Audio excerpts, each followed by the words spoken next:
Within the nation of Switzerland, it might seem like an absurd prospect to suggest that a tsunami could hit the country. After all, the lowest point in the country is 193 meters or 633 feet above sea level, and the nation does not contain any sections of an ocean or sea. Yet, a tsunami is exactly what occurred in the year 563 CE when a wall of water up to 16 meters or 52 feet high occurred on Lake Geneva, causing perhaps as many as several hundred to several thousand fatalities, destroying or badly damaging numerous medieval age cities. This disaster was directly witnessed and written about as, per an ancient Roman-era historian, people for 60 days before this disaster struck heard an occasional deep roaring sound that appeared to originate from the side of a local mountain. Although not known at the time, this unusual sound was caused by a slow-moving landslide which would soon affect everyone who lived on the shoreline of Lake Geneva. Then, on the 61st day, a loud crashing sound was heard, marking the climactic phase of a large landslide. As 12 million cubic meters of rock all at once slid down the mountainside, the falling rock gained immense speed as it started more than 3,000 feet higher than the valley below. 15 seconds later, this massive rock impacted the valley floor, immediately destroying a large swath of the city of Tauredunum, causing numerous casualties and toppling many structures. Expanding outwards from its source, the landslide advanced for another 2.5 kilometers on the valley floor before ceasing its motion. You might be wondering how this generated a tsunami if the landslide did not touch any section of the lake.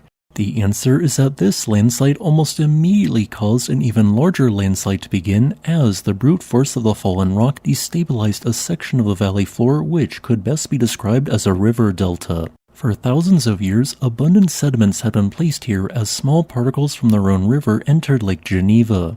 These sediments were poorly sorted and had by the time of the slide nearly reached a point where if only a little more mass was added, the entire delta would destabilize and collapse, being unable to hold its shape. This extra mass was added by the Tauredunum landslide, suddenly causing the entire delta, totaling 250 million cubic meters of material, to collapse northwards into the lake as a series of turbidity currents. As this occurred, significant sections of lake water were displaced, pushing the fresh water upwards. This created a towering tsunami which had an initial wave height of 52 feet or 15.9 meters. Racing outwards at a speed of 70 kilometers per hour, this tsunami expanded in all directions, running up the shoreline. Over the next 5 to 30 minutes, at least 5 towns were struck by this tsunami, being flooded by water anywhere from 20 to 52 feet above the shoreline, even causing several old churches to collapse. This tsunami dissipated with the wave becoming less and less in height as it expanded outwards, with a wave 13 feet high striking the town of Nyon. Then, in the 62nd minute, a 10-foot-high wave struck the ancient city of Geneva, flooding a section of the city. While in Geneva, the tsunami only carried water up to 170 meters inland. At Lausanne, this figure increased to up to 620 meters inland, and sections of Tauredunum 3.9 kilometers inland were flooded.